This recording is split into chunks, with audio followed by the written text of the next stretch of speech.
দর্শক বন্ধুরা, চারিদিকে কিন্তু নদী, মাঝখানে একটা খণ্ড চর। এই চরে কিন্তু এখানকার কৃষক ভাইয়েরা অনেক সুন্দর সুন্দর সবজি উৎপাদন করে থাকেন। এই যে আপনারা দেখতে পাচ্ছেন, এটা হচ্ছে লাউ শাক।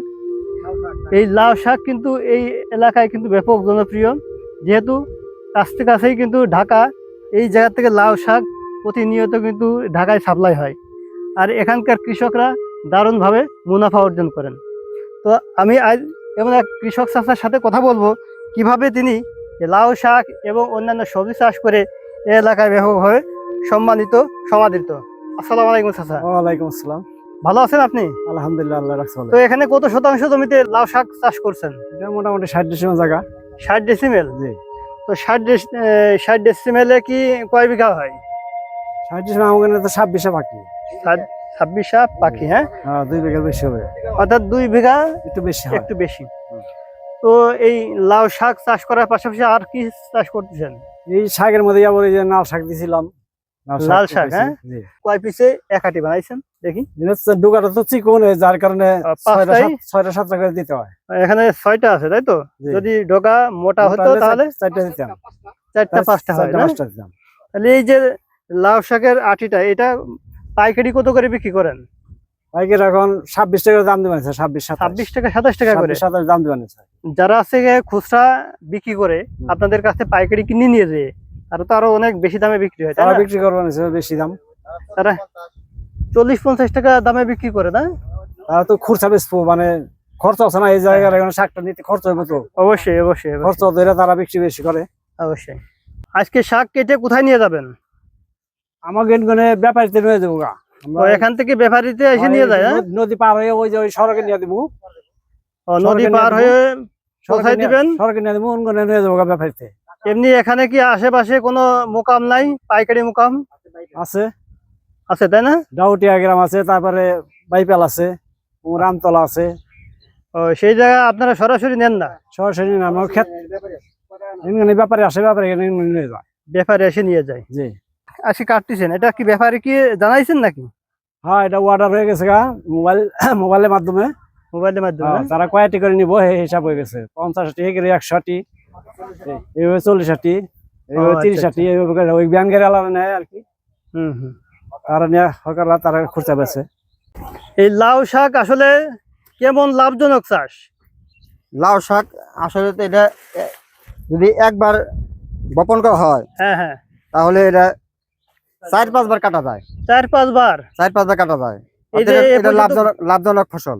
এ পর্যন্ত কয়বার কাটছেন? এটা প্রথম। প্রথম কাটতেছেন না?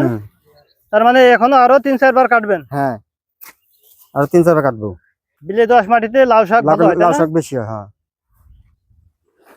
কত দিনের ভিতর লাউ শাক তোলার মতো উপক্রম হয়? 40 দিন। 40 দিনে তোলা যায়, তাই না? হ্যাঁ, 40 দিন। প্রথম কাটা 40 দিন, দ্বিতীয় কাটা আবার 15-20 দিন পরে আবার কাটা যায়। ও আচ্ছা। আর তার বাদে 15-20 দিন পর কাটা যায়। তাই না? হ্যাঁ, এটা অতি লাভজনক আর কি। এটা একবার বললে আর বারবার ওই যে হাল চাষ করতে হয় না, বারবার বুনতে হয় না, হ্যাঁ হ্যাঁ। এই জন্য লাভজনক। প্রথম চাষ করার টাইমে আপনি কি কি সার দিয়ে বপন করছিলেন? প্রথমে ইয়াতে টিএসপি অথবা তারপর ডিএপি দেওয়া হয়, গোবর ইউরিয়া দেওয়া সার? হয়, পটাশ দেওয়া হয়। গোবর সার দিছেন? গোবর সার মধ্যে জৈব দেওয়া হয়, মুরগির বিষটা দেওয়া হয়। মুরগির বিষটা? মুরগির বিষটাতে কি মাটি উর্বর হয়, উর্বর বেশি হয়, তাই না? মাটি উর্বর বেশি হয়, ফসল ভালো সুন্দর হয়। অনেকে বলে যে মুরগির জৈব সারটা, মুরগির বিষটা দিলে নাকি সবজি একটু তিতা তিতা লাগে, আসলে তাই না? না না, ওটা শাক সুন্দর হবে, জৈব সারটা, ওটা জৈব সার, তাই না? হ্যাঁ, ওটা দিলে আরো সুন্দর বেশি মাটি উর্বর হবে। তখন অন্যান্য রাসায়নিক সারের প্রয়োজনীয়তা কম পড়ে, তাই না? হ্যাঁ, ওটা দিলে রাসায়নিক সার তো শাক আর নষ্ট করে দেয়। হ্যাঁ, জমির উর্বরতা নষ্ট করে, উর্বরতা নষ্ট করে দেয় রাসায়নিক সারে। কিন্তু আপনি এই যে গোবর বা ভার্মি কম্পোস্ট, মুরগির বিষটা, এগুলো দিলে তো অবশ্যই জমি উর্বরতা বাড়ে, ফসল ভালো হয়, অনেক বেশি পাওয়া যায়, তাই না? অনেক ফসল বেশি হয় এবং অনেকবার কাটা যায় আর কি। লাল শাক দিছিল, লাল শাক মনে করতে 7 টাকা 8 টাকা করে বিক্রি করা হয়েছে। এটার সাথে সাথী ফসল হিসেবে লাল শাক চাষ করছিলেন, তাই তো? লাল শাক, তাতে ওটা উঠে ফেলাইছি, পরে লাল শাক আছে, এটা লাভজনক বেশি। ও, তার মানে লাল শাক তো আরো তাড়াতাড়ি ওঠে, তাই না? হ্যাঁ, ওটা আমার 20 দিনের মধ্যে হয়ে পড়ে। 20 দিনের ভিতর? হ্যাঁ। লাল শাকও তো ভালো দামে বিক্রি করেছেন তাহলে। হ্যাঁ 8 টাকা 9 টাকা।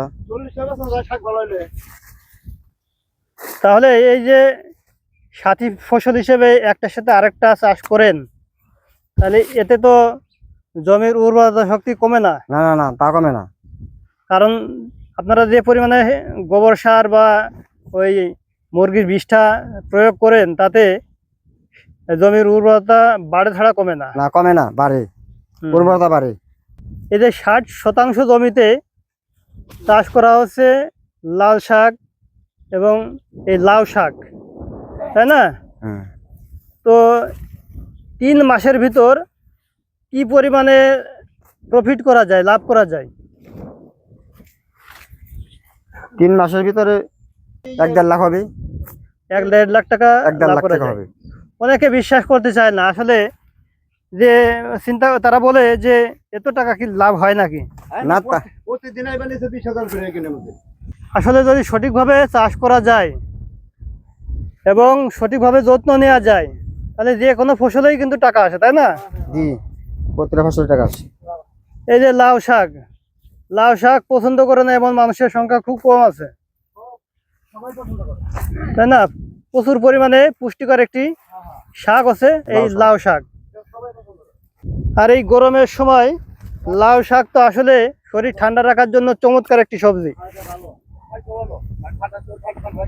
হজম শক্তিও ভালো বৃদ্ধি করে, তাই তো? জি। আসলে সব মিলিয়ে সবজি চাষ এই এলাকায় ব্যাপক লাভজনক একটি ফসল। চাষ হিসেবে পরিচিত। তার ভিতরে এই যে পুঁই শাক, লাউ শাক, লাল শাক এবং ডাঁটা শাক কিন্তু অন্যতম। কারণ এই জায়গার মানুষ ওই গতানুগতিক চাষ না করে তারা কিন্তু স্বল্পকালীন এই সবজি চাষ করে ব্যাপকভাবে মুনাফা অর্জন করতেছেন। তো আপনারা কিন্তু এই সবজি চাষ করতে পারেন। হ্যাঁ, আমরা এই সবজি চাষ করে খুশি। আমরা সবসময় এই সবজি চাষই করি। সবসময় সবজি চাষ করেন না? সবজি চাষ করি। এরপর আবার এই যে এটা লাউ শাক যখন শেষ হয়ে যাবে, এখানে আবার কপি দেওয়া হবে। তো এটার পরে ফুলকপি চাষ করবেন? ফুলকপি, তারপর? এটা পরপরই ফুলকপি।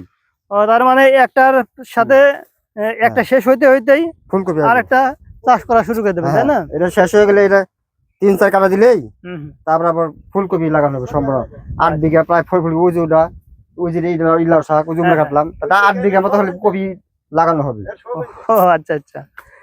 তো দর্শক বন্ধুরা, শুনতে পেলেন এই এলাকার কৃষক ভাইরা, ওনারা কিন্তু একটার পর একটা শুধু সবজি চাষ করেন। এখানে বিভিন্ন ধরনের সবজি তারা চাষ করে ব্যাপকভাবে মুনাফা অর্জন করতেছেন। আসলে চাষ করলে জেনে শুনে বুঝে চাষ করবেন, তাহলে সেই চাষে আপনাদের ভাগ্যের চাকা কিন্তু পরিবর্তন হতে পারবে।